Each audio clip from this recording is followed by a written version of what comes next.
Assalamualaikum warahmatullahi wabarakatuh.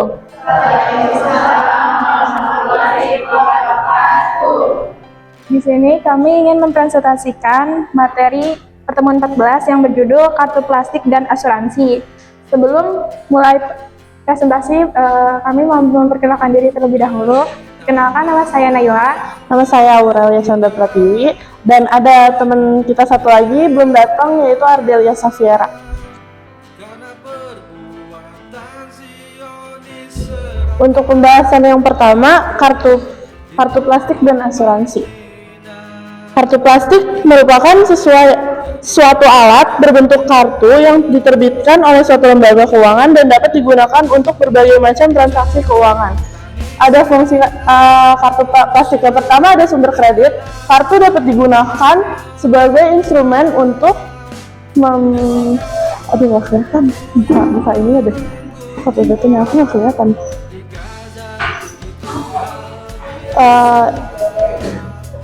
Guys, ulang ya. Kartu plastik dan asuransi. Yang pertama, kartu plastik adalah alat berbentuk kartu yang diterbitkan lembaga keuangan untuk transaksi keuangan. Selanjutnya ada fungsi kartu plastik. Yang pertama itu sebagai sumber kredit, kartu dapat digunakan sebagai instrumen untuk memperoleh kredit dengan mekanisme pembayaran setiap transaksi atau secara bulanan. Yang kedua, penarikan uang tunai baik. Kartu dapat digunakan untuk menjamin penarikan cek yang ditarik di penegangan kartu guna meyakinkan si penerima cek dalam bertransaksi. Dan yang ketiga, sebagai penjamin cek, kartu dapat digunakan sebagai instrumen untuk memperoleh kredit dengan mekanisme pembayaran setiap transaksi atau secara bulanan. Lanjut. Ya. Selanjutnya ada jenis kartu plastik. Yang pertama itu ada credit card. Merupakan suatu alat berbentuk kartu yang diterbitkan oleh suatu lembaga keuangan dan dapat digunakan sebagai alat pembayaran transaksi pembelian barang atau jasa yang pembayaran pelunasannya dapat dilakukan oleh pembeli secara sekaligus atau angsuran pada jangka waktu tertentu setelah kartu digunakan sebagai alat pembayaran. Yang kedua itu ada charge card sebagai pembayaran wajib lunas sekaligus, dan yang ketiga ada debit card, yaitu langsung mendebit saldo rekening nasabah. Yang terakhir itu ada cash card untuk tarik tunai di teller ATM. Selanjutnya ada pihak-pihak terkait pengguna kartu kredit. Yang pertama itu ada atas. Ini. Oh ini. Ya. Ada pihak-pihak terkait penggunaan kartu kredit itu terdiri dari issuer, acquirer, card holder, dan merchant. Issuer atau penerbit adalah lembaga yang menerbitkan dan mengelola kartu kredit, sedangkan acquirer adalah pihak yang mewakili kepentingan penerbit kartu untuk menyalurkan kartu kredit, melakukan penagihan pada pemegang kartu, dan melakukan pembayaran kepada pihak merchant. Yang ketiga ada card holder, adalah pihak yang menggunakan kartu kredit dalam kegiatan pembayarannya, dan yang terakhir ada merchant, adalah pihak penjual barang dan jasa yang dibeli oleh card holder dengan penggunaan kartu kreditnya. Sebelum merchant menerima pembayaran dengan kartu kredit tertentu, merchant tersebut terlebih dahulu mengadakan perjanjian kerjasama dengan issuer dan acquirer. Kemudian ini cuma bacain doang. Dan yang selanjutnya ada perbedaan credit card, debit card, dan charge card. Credit card yaitu adalah ada limit kredit sesuai jenis kartu, ada minimum pembayaran jatuh tempo, dikenakan bunga sesuai perjanjian, dan denda bagi keterlambatan. Dan yang kedua ada debit card, yaitu adalah harus punya rekening, saldo cukup menutupi transaksi, dan yang ketiga langsung mendebit pada saldo rekening. Dan yang ketiga ada charge card, yaitu adalah yang pertama tidak ada ketentuan limit, yang kedua pembayaran lunas sebelum tagihan berikut, yang ketiga dikenakan bunga, dan yang keempat denda bagi keterlambatan.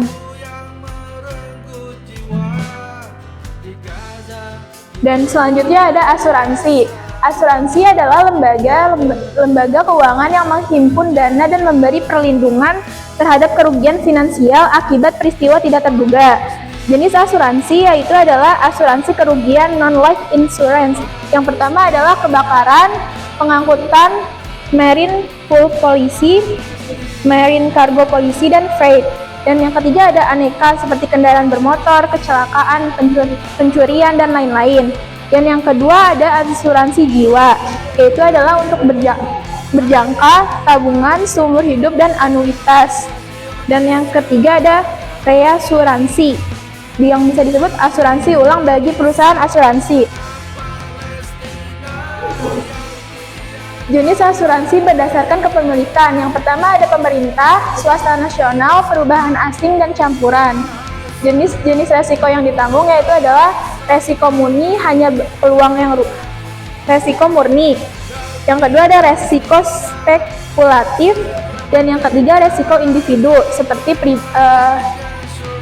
pribadi, harta, dan tanggung gugat kerugian orang lain akibat kelalaian. Dan selanjutnya ada unsur-unsur asuransi, yaitu adalah yang pertama premi, merupakan kewajiban yang harus dibayar. Premi merupakan kewajiban yang harus dibayar tertanggung kepada perusahaan asuransi. Yang kedua ada polis asuransi. Pihak yang membayarkan premi tadi memiliki hak untuk mendapat polis. Polis asuransi itu sendiri merupakan surat kontrak atau perjanjian yang dikeluarkan pihak asuransi kepada tertanggung. Dan yang ketiga ada klaim. Kalau klaim itu merupakan proses pengajuan untuk permintaan pergantian ganti rugi dan kerugian yang dialami.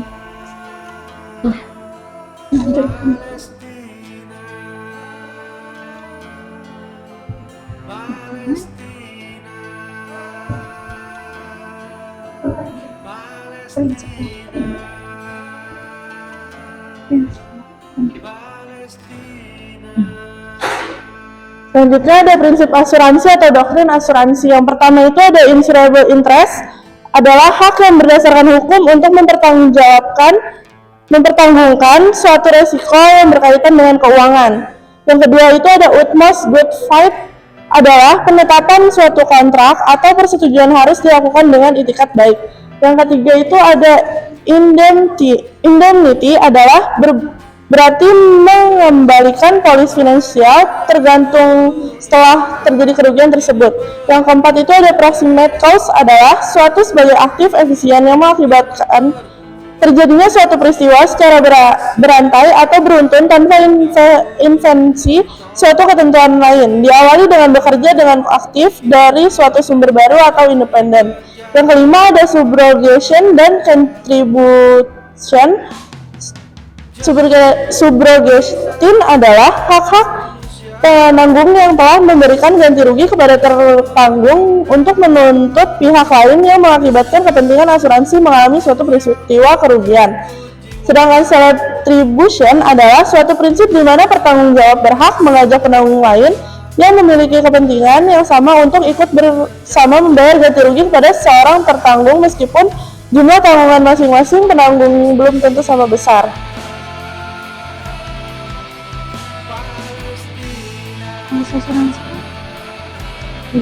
Selanjutnya ada polis asuransi, adalah bukti tertulis untuk perjanjian asuransi. Dalam perjanjian asuransi, di mana tertanggung dan penanggung mengikat suatu perjanjian tentang hak dan kewajiban masing-masing. Perusahaan asuransi membebankan sejumlah premi yang harus dibayar tertanggung. Premi yang harus dibayar sebelumnya sudah harus ditaksir untuk diperhitungkan dengan nilai resiko yang dihadapi. Semakin besar resiko, semakin besar premi yang harus dibayar dan sebaliknya. Jenis ya? Keuntungan.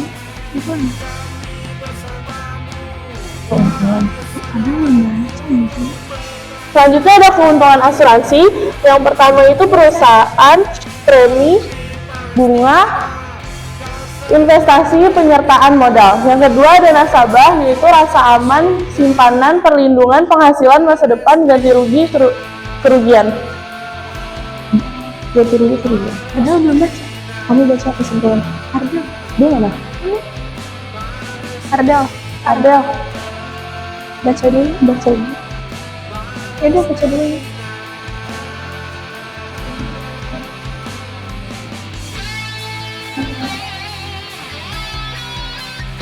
Enggak. Kesimpulan doang kok. Kan kesimpulan. Untuk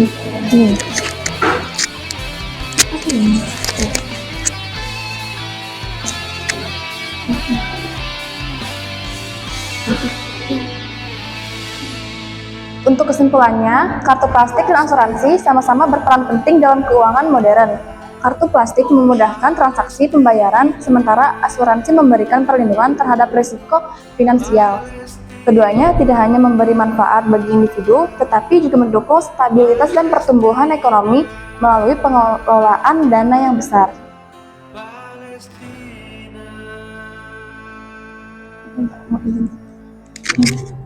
Izin dulu aja deh.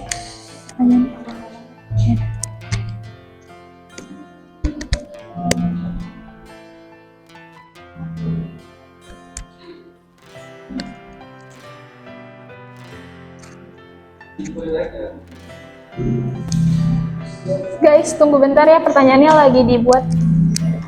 Lagi nge-lag.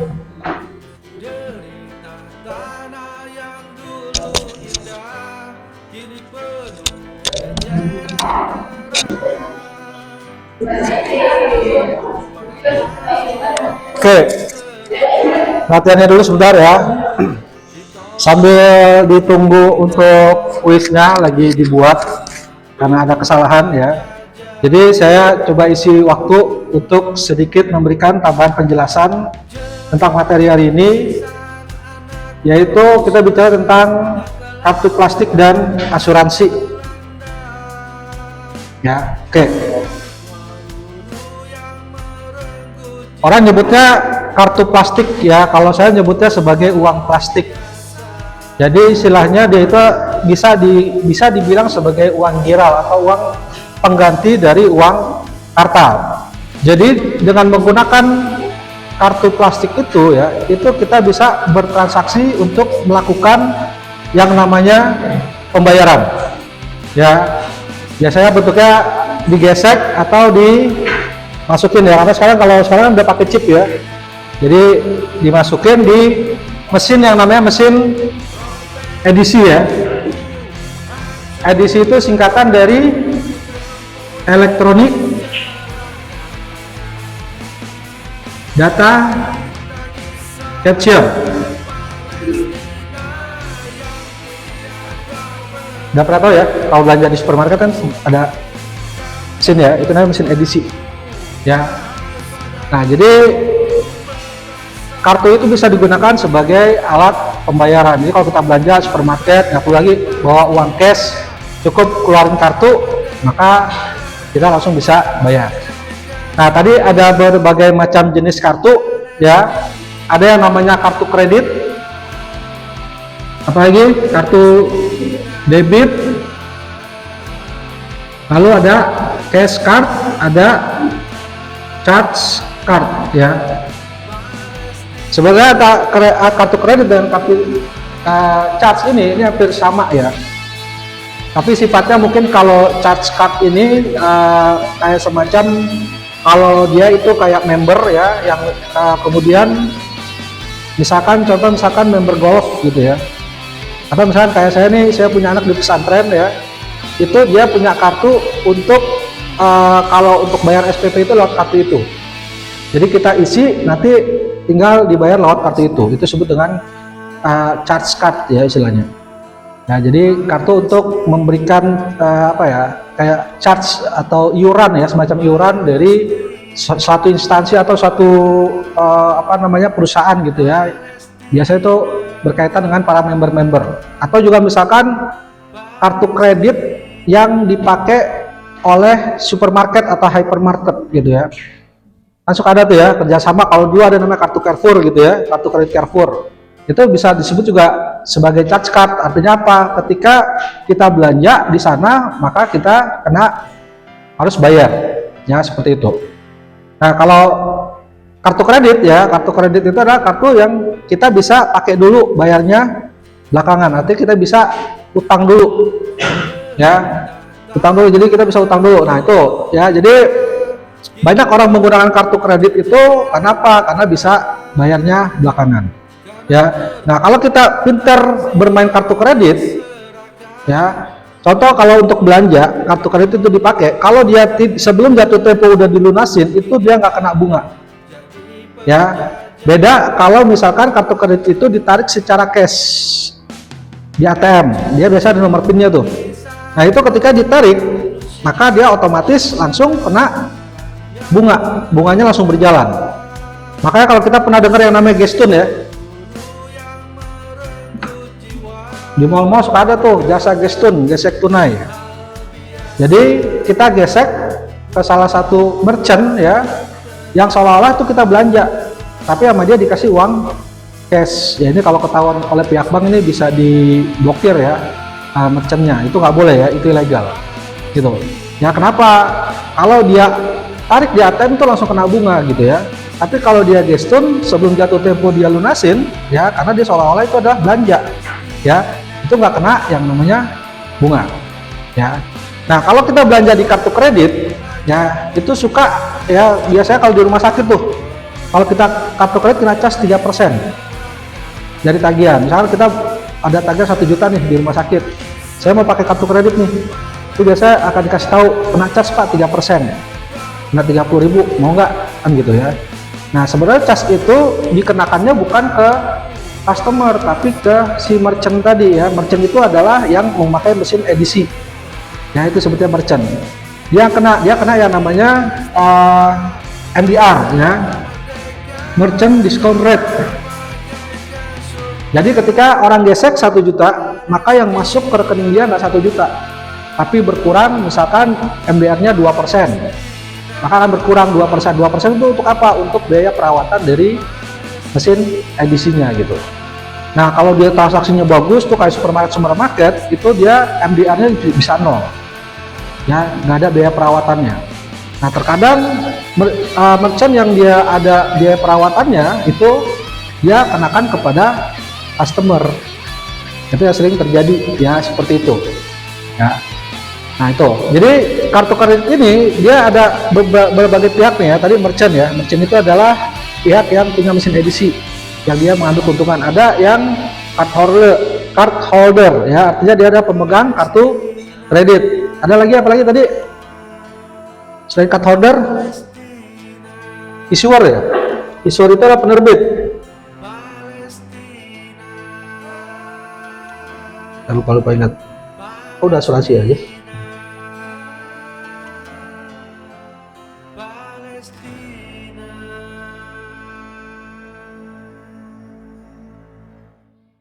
Bagian mana ya?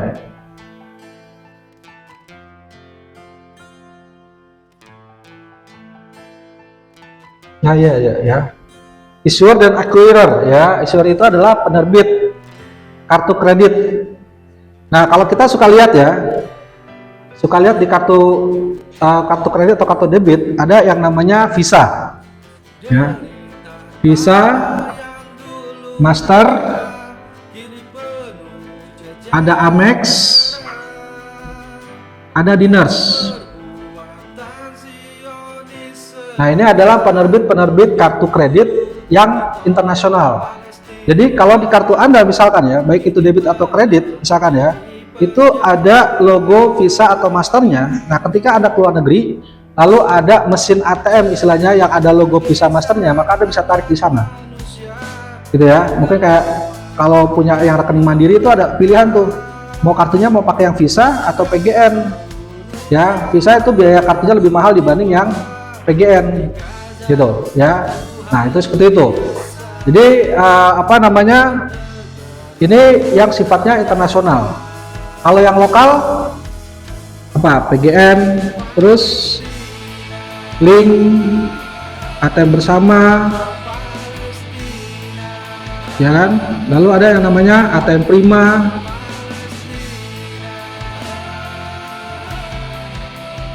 plus ATM Plus ya, plus ya.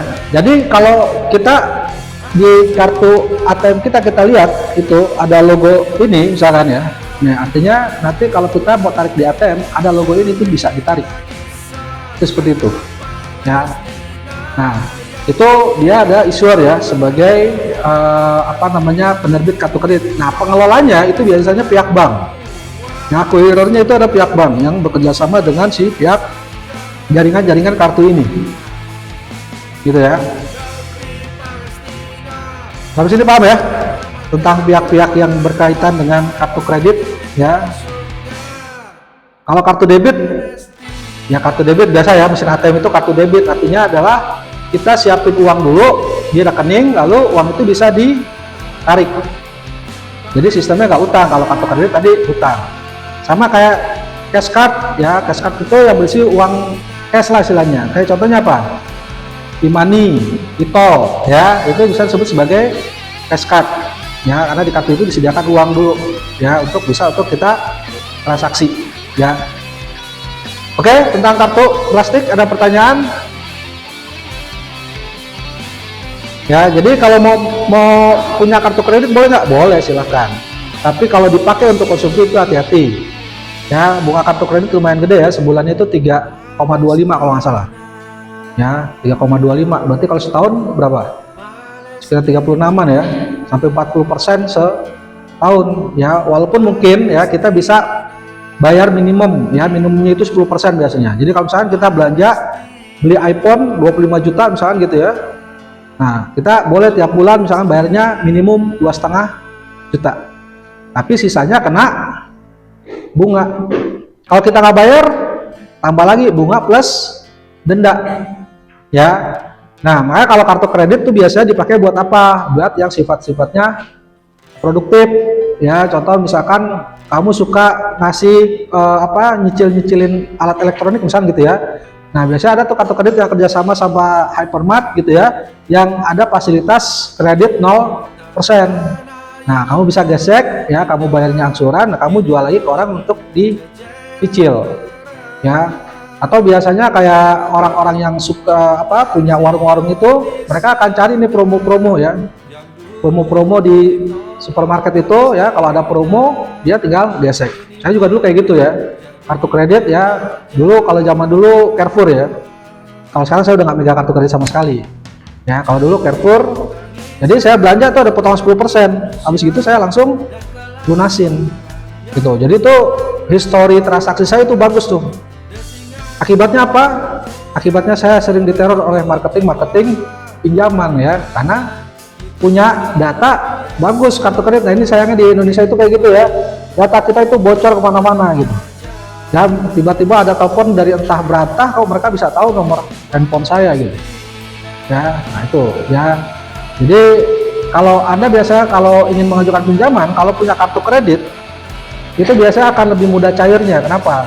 Karena dilihat nanti historinya. Kalau historinya bagus, itu udah pasti cair itu pinjaman. Ya, itu seperti itu. Ya, kan? Nggak? Oke, kita lanjut soal asuransi. Ya, apa sih asuransi itu gitu ya? Nah, asuransi itu kalau saya bisa bilang adalah satu lembaga ya keuangan yang fungsinya itu adalah untuk mengalihkan yang namanya resiko, tapi yang bersifat keuangan. Jadi contoh misalkan kamu punya pacar, kamu asuransiin pacar kamu gitu ya. Tiba-tiba pacar kamu meninggal, ya kamu bukan dapat pacar baru enggak gitu ya. Tapi istilahnya ada uang pertanggungan yang kemudian kamu dapatkan misalkan. Nah, pacar kamu bikin asuransi sebagai yang akan menerima manfaat adalah pacar saya gitu ya. Nah, nanti ketika pacar kamu tiba-tiba meninggal, kamu dapat uang pertanggungan yang bisa kamu pakai buat dapat pacar baru. Nah, itu ya. Jadi bukan pacar barunya dikasih, tapi uangnya yang dikasih kan gitu ya. Nah, istilahnya kalau zaman dulu ya, atau enggak zaman dulu ya, zaman sekarang juga ada ya. Kalau suka ada yang ikut arisan ya, misalkan arisan RT gitu ya, itu ada uang kas yang dipakai kalau ada salah satu anggota sakit. Nah, itu juga bisa disebut sebagai asuransi juga gitu ya. Nah, asuransi sendiri itu terbagi dua ya. Mana dia ini oh, ini. Kalau di situ ada 3 ya, ada reinsurance ya. Jadi ada asuransi kerugian, ada asuransi jiwa. Nah, ada reinsuran ya. Jadi kalau asuransi kerugian itu berkaitan dengan harta benda. Jadi kalau kita punya biasa kalau ada kredit motor ya, itu pasti ada asuransinya tuh. Ya, asuransinya TLO, total loss only. Jadi kalau motor Anda hilang aja baru diganti. Beda kalau misalkan kredit mobil, ada yang namanya ORIS asuransinya. Jadi resiko apapun ditanggung, misalkan keserempet, tabrakan, penyok, nah itu tinggal diklaim aja. Nanti bisa misalkan ditunjuk bengkel rekanannya siapa, betulin di bengkel tersebut. Nanti tinggal bayar biaya klaimnya aja gitu. Tapi kalau motor itu misalkan dia hanya TLO, total loss only, hilang. Atau kalau rusak itu harus minimal 75% kerusakannya. Jadi kalau misalkan kalian tabrakan nih motor ya, di jalan yang dekat rel kereta gitu ya. Nah, tabrakan jelas cuma depannya doang penyok misalnya gitu ya, langsung seret ke tengah rel kereta biar dilindas sekalian sama rel kereta gitu ya, biar apa, tambah parah rusaknya gitu ya, sampai 75% itu baru diganti gitu ya. Nah, itu sistem seperti itu. Jadi kalau ada kredit motor hilang ya, mau di hipnotis atau apapun ya, itu jangan langsung ke polisi, tapi ke perusahaan finance Anda dulu gitu loh, biar dikonsultasiin, karena ada kemungkinan ya, ada klausul-klausul yang tidak di cover sama asuransi gitu ya. Nah, jadi istilahnya nih, kita bayar nih asuransi kalau terjadi sesuatu ya, atau sebutnya peril ya, peristiwa yang mengakibatkan asuransi itu cair, atau peristiwa yang di cover oleh asuransi. Nah, maka akan turun tuh ya untuk penggantian dari pihak asuransi. Kalau nggak terjadi gimana? Ya, jadi asuransi itu ada yang namanya premi ya. Jadi kita kan ditanggung nih resikonya. Mereka dapat apa? Mereka dapat yang namanya uang premi. Jadi ketika kita asuransi, kita bayar uang premi. Kalau tidak terjadi ya, tidak terjadi kecelakaan atau apapun yang berkaitan dengan yang harus diganti atau di cover sama asuransi, maka premi kita hangus. Jadi saya ikut asuransi nih untuk motor saya misalkan 5 tahun. Selama 5 tahun nggak jadi apa-apa, ya udah uangnya saya bayarkan itu hangus. Nah, itu seperti itu ya. Tapi kalau misalkan saya bayar asuransinya 3 juta untuk motor saya ya, nah ketika hilang motor saya misalkan seharganya 15 juta, nah itu 15 juta itu diganti. Jadi artinya ada semacam keuntungan lah ya. Kalau bukan keuntungan sih ya, itu kan musibah ya, jadi hanya diganti aja gitu. Artinya kita nggak harus ganti terlalu besar karena adanya asuransi tadi gitu ya. Nah, itu namanya asuransi kerugian. Ada yang namanya asuransi jiwa. Nah, asuransi jiwa itu berkaitan dengan diri. Contoh misalkan kecelakaan atau kematian atau sakit gitu ya. Jadi kalau misalnya tadi yang saya bilang ya, kamu asuransiin pacar kamu gitu ya, biar tujuannya apa? Biar tujuannya kalau dia meninggal saya bisa dapat duit untuk cari pacar baru kan, misalnya gitu ya. Nah, itu seperti itu. Jadi istilahnya yang diasuransikan adalah jiwa dari pacar kamu itu gitu ya, jiwanya di asuransi. Nah, cuma di Indonesia itu agak sedikit tabu istilahnya ya, masa jiwa diasuransiin kan gitu ya, kayak orang main judi sama diri sendiri kan gitu ya. Nah, makanya di Indonesia itu ya, asuransi jiwa itu dimodifikasi dengan yang namanya premi plus investasi gitu ya, premi plus investasi. Jadi nanti diharapkan ya, ketika ada investasi ini ya, nilai atau keuntungan dari investasi ini bisa mengcover dari premi yang dibayarkan, karena dia sifatnya kan nanti hangus ya, nggak mungkin kembali. Nah, itu ada ada kombinasinya ya antara premi investasi. Biasanya itu dalam jangka waktu ya 5 tahun biasanya. Nah, biasanya itu 80 tahun pertama 80-20, tahun kedua 60, 40, tahun ketiga 40, 60, tahun keempat 20, 80, tahun kelima 0, 100. Ya. Nah, jadi maksudnya apa nih? Ya. Jadi misalkan nih, saya ikut asuransi 1 bulannya 2 juta misalkan. Berarti 1 tahun 24 juta. Ya. Jadi gini, dulu saya juga pernah ditawarin orang, Pak Saril, ikut asuransi di saya katanya. Ya. Kalau apa tiap bulannya itu 2 juta aja cukup, Bapak setor 2 juta tiap bulan selama 10 tahun. Nanti 10 tahun saya akan kembalikan jadi 1 miliar katanya. Ya kan? Wah, berarti kalau 2 juta sebulan, setahun 24 juta, berarti kalau 10 tahun cuma 240 juta. Saya tanya, gimana caranya Anda bisa ngasih 1 miliar? Saya bilang gitu. Coba Anda jelaskan. Ternyata dia nggak bisa jelasin, ya. Karena kebanyakan agen-agen asuransi itu hanya di training untuk jualan, tapi knowledge tentang asuransinya itu nggak ada. Makanya ketika ditanya gimana cara bisa jadi 1 miliar, dia nggak bisa jawab. Gitu. Nah, jadi asumsinya seperti ini, ya. Sebenarnya tetap ada uang yang hangus, namanya asuransi yang dicari kan premi, bukan investasi. Ya. Jadi misalkan saya 2 juta, berarti 24 juta. Berarti di tahun pertama, ya, yang masuk ke investasi saya itu cuma 4,8 juta. 19,2 jutanya itu hangus. Ya, lalu kemudian di tahun kedua yang masuknya berapa? 9,6. Ini berapa? 24 berarti 13,4 juta ini 14,4 sorry. 14,4 juta ini hangus. Gitu. Lalu tahun ketiga di sini 9,6, di sini baru 14,4. Tahun keempat baru di sini 4,8, di sini 19,2. 18 ya harusnya. Enggak, ya benar 19 ya, 19,2. Itu. Ya. Nah, baru di tahun kelima ini baru 100% nih, 24 juta yang masuk ke investasi. Gitu. Nah, rata-rata asuransi itu bisa ngelola ini, jadi dikelola oleh mereka di mana? Di reksadana biasanya. Reksadana yang namanya reksadana dinamis, mainnya di saham. Nah, ini biasanya pakainya namanya unit link kalau di asuransi itu. Ya, di asuransi itu namanya unit link. Gitu ya.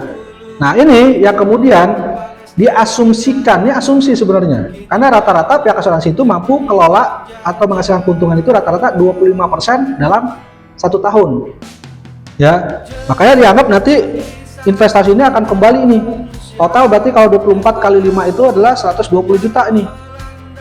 Ya. Nah, terkadang banyak orang yang misalkan baru di tahun ketiga dia berhenti. Nah, parahnya ketika dia masuk asuransi itu diiming-iming sama marketingnya apa disebutnya nabung. Pak, nabung di tempat saya nih. Ya, kayak tadi saya disuruh nabung 2 juta sebulan, nanti 10 tahun dapat 1 miliar katanya. Nabung. Nah, ketika nabung kan namanya nabung duitnya akan berkurang kan. Ya kan? Nabung tapi dapat uang pertanggungan, Pak, kan gitu kan. Padahal sebenarnya ketika di tahun ketiga dihitung, harusnya kan saya dapat 72 juta kan. Tapi ternyata setelah dihitung cuma dapat berapa nih? 48 tambah 96 tambah 14,4. Ya kan? 24 cuma 28,8. Padahal saya dapat 72 kan. Itu pun kalau harganya tetap nih, tapi kalau harganya turun gimana? Bisa lebih kecil lagi kita dapatnya. Karena ini investasi itu ada naik ada turun. Itulah kenapa sering banyak terjadi kasus orang yang merasa ditipu sama asuransi. Ya, mungkin kalau kamu cari di Google gitu ya, korban penipuan asuransi apa, itu pasti banyak tuh. Mereka merasa ditipu, kenapa? Karena marketingnya tidak menjelaskan seperti ini gitu. Ya, dia hanya menjelaskan nabung. Salah, ini nggak ada nabung, ini investasi beda sama nabung. Kita nabung, duit kita nggak bakal berkurang, harusnya nambah, dapat bunga kan gitu. Kalau ini karena investasi bisa turun. Nah, ini banyak terjadi tuh, orang akhirnya kecewa dengan asuransi karena bukan asuransinya yang nakal, tapi marketingnya nakal, ya, mengiming-iming nasabah harus bisa closing. Gimana caranya closing, dan yang dibicarakan hanya untung-untungnya aja gitu, ruginya nggak diomongin, kemungkinan ruginya diomongin. Termasuk saya bisa jadi 1 miliar dari mana, itu hanya asumsi, saya bilang gitu. Ya kan, Anda berani jamin kita di atas putih, saya bilang gitu. Kalau 10 tahun Anda bisa nyediain 1 miliar gimana, saya bilang. Ya kan, akhirnya dia nggak bisa jawab kan gitu. Ya, padahal itu yang datang nggak cuma agennya, tapi manajer agennya juga datang gitu. Nanti dia sendiri nggak bisa menjelaskan gitu. Nah itu banyak terjadi seperti itu. Mereka hanya dilatih untuk jualan asuransi, tapi bagaimana mekanisme asuransinya itu tidak dijelaskan. Ya.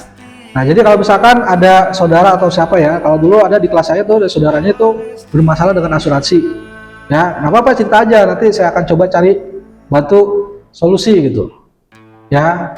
Nah itu mungkin ada di antara kalian kasus-kasus pernah ditahan asuransi? Belum ya, nanti kalau udah kerja baru, ya. Nah jangan lupa juga ketika kita ikut asuransi itu perhatikan polis. Nah, polis ini apa namanya, tanda kepesertaan ya, tertulis. Ya, itu lihat klausul-klausulnya. Jangan sampai nanti kalian tertipu. Ya, tiba-tiba ketika klaim itu dianggap tidak di cover. Itu banyak juga yang terjadi. Ya.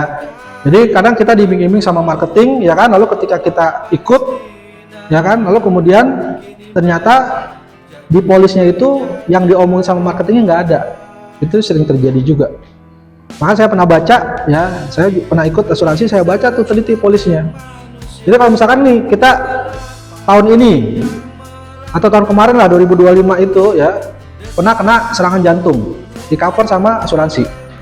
Tahun ini itu nggak di cover lagi karena dianggap sebagai penyakit yang sudah pernah ada. Jadi ketika kita ngajuin asuransi, itu kita diminta juga rekam medis kita itu kayak gimana, kita pernah sakit apa. Kalau kita ketahuan, misalkan pernah sakit sebelum kita ikut asuransi itu pernah sakit jantung atau sakit apa gitu ya, ternyata di rekam medisnya ada, maka itu nggak akan di cover sama pihak asuransi, gitu ya. Nah, karena adanya seperti ini ya, makanya di asuransi jiwa itu ada muncul kemudian namanya asuransi pendidikan. Nggak tahu ya. Nah, asuransi pendidikan itu ya uang pendidikannya diambil dari mana? Diambil dari bagian ini nih, investasi.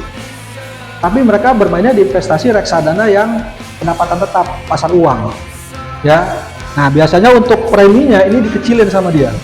Makanya paling hanya mengcover kalau misalkan orang tua meninggal itu di cover apa namanya untuk iurannya ini dilanjutkan oleh asuransi. Jadi nggak terlalu besar biasanya. Nah jadi sebenarnya bisa nih kita ambil, mau berapapun bisa kita ambil sebenarnya. Kan kadang katanya nanti dihitung misalkan lulus SD berapa, lulus SMP berapa, lulus SMA berapa kan gitu kan. Nah itu yang untuk biaya sekolah berikutnya gitu kan. Nah sebenarnya ini ngambilnya dari investasi ini tetap hangus gitu. Ya, termasuk THT. Kalau THT kebanyakan ya tunjangan hari tua itu ya, asuransi hari tua. Nah itu ngambilnya ya investasi ininya nih, preminya ini mungkin bisa dibilang nggak ada ya, banyak kan dia investasi aja, jadi dia kelola. Nah kalau kalian bisa sendiri kelola ya, kelola investasi ini, kalau ikut asuransi ambil premi aja, ini kelola sendiri aja, ngapain kelola sama pihak asuransi kalau kalian udah biasa main reksadana ya, karena ya asuransi juga mainnya di reksadana juga. Dan ada biaya ketika kita main di investasinya dia ini, di unit linknya ini ada biaya. Gitu. Kalau kita main sendiri, nggak perlu ada biaya karena kita bisa main sendiri. Ya. Ada pertanyaan sampai sini? Tentang asuransi?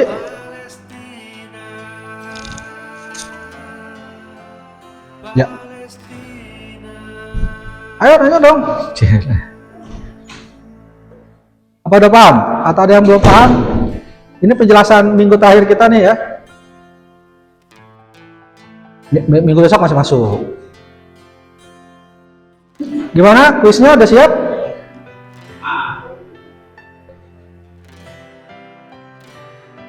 Oh, masih diituin. Oke. Ya, siap.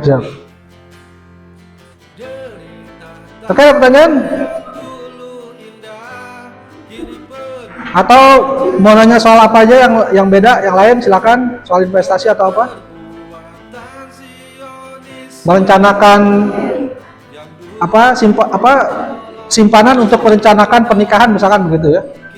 Nggak ada. Ntar aja, masih lama. Baru semester 1 Pak ya, udah mikirin kawin ya. Ntar aja belakangan ya, mikirin pernikahan ya.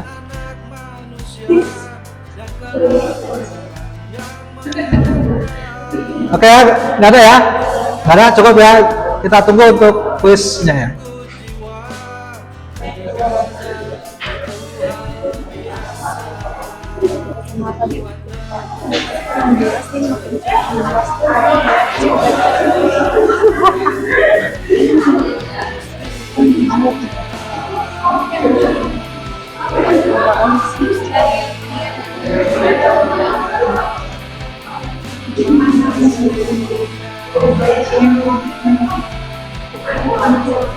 Iya. Iya. Ada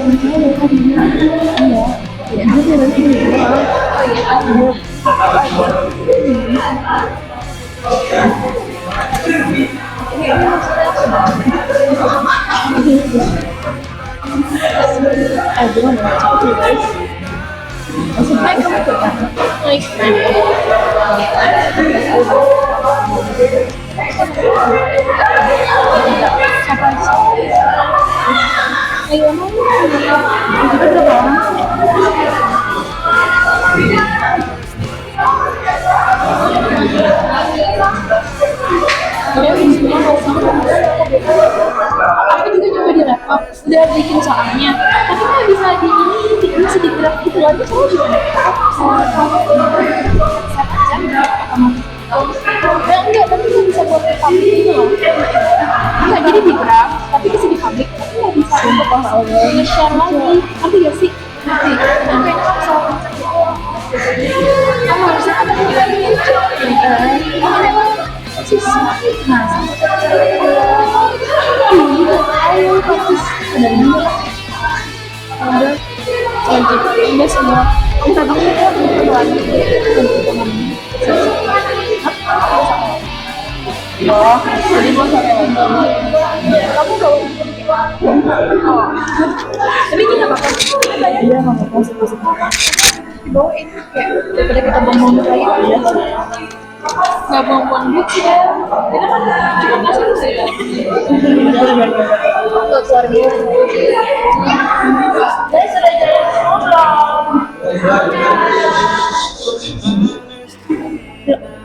aku informasi apa ini ada 26 atau 26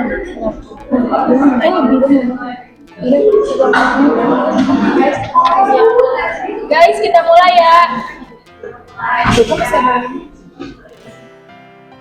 Mulai ya, mulai.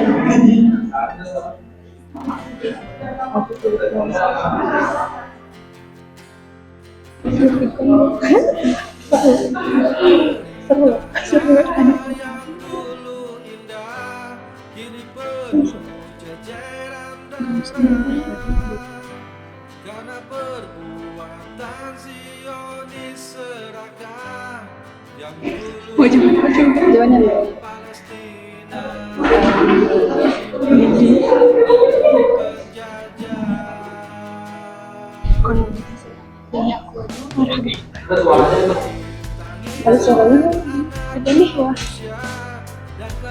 ini ada itu berapa berikut sorry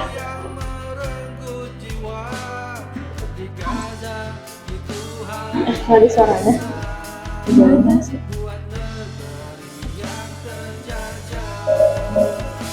ada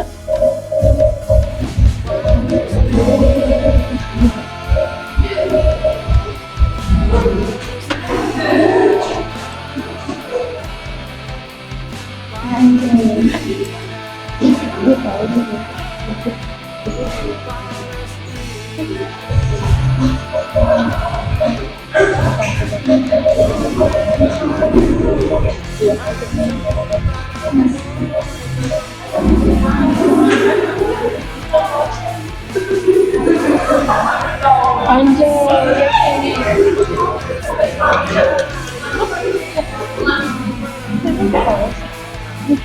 card.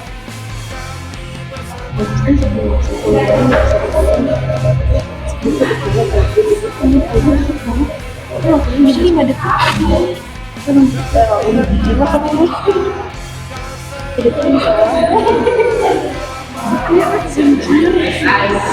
Bisa.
Itu nggak masuk.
Ya, selama yang tertera di depan boleh maju ya.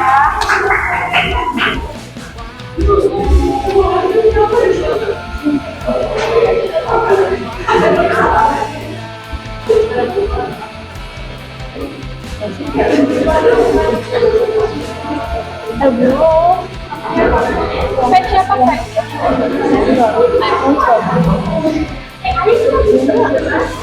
Pet siapa? Siapa lagi itu yang P siapa yang P?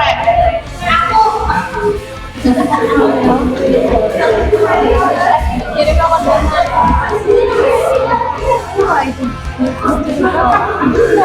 3 lu pakai apa? Kirim aja. Kirim nomor GoPay.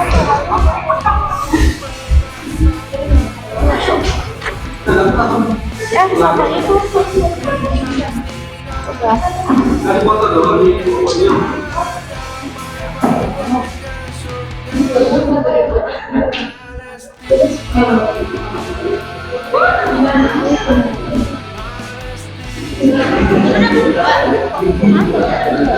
Apaan? Apanya? Dapat box. Juara 2 juga. Ini siapa kan? Iya.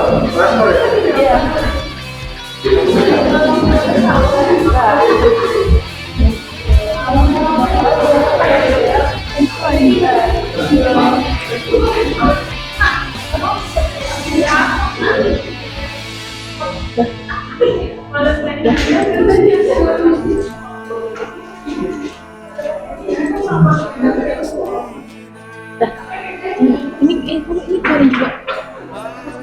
Kita lihat. Pos aja. Ini. Coba ini langsung di pos aja. Pos aja. Dan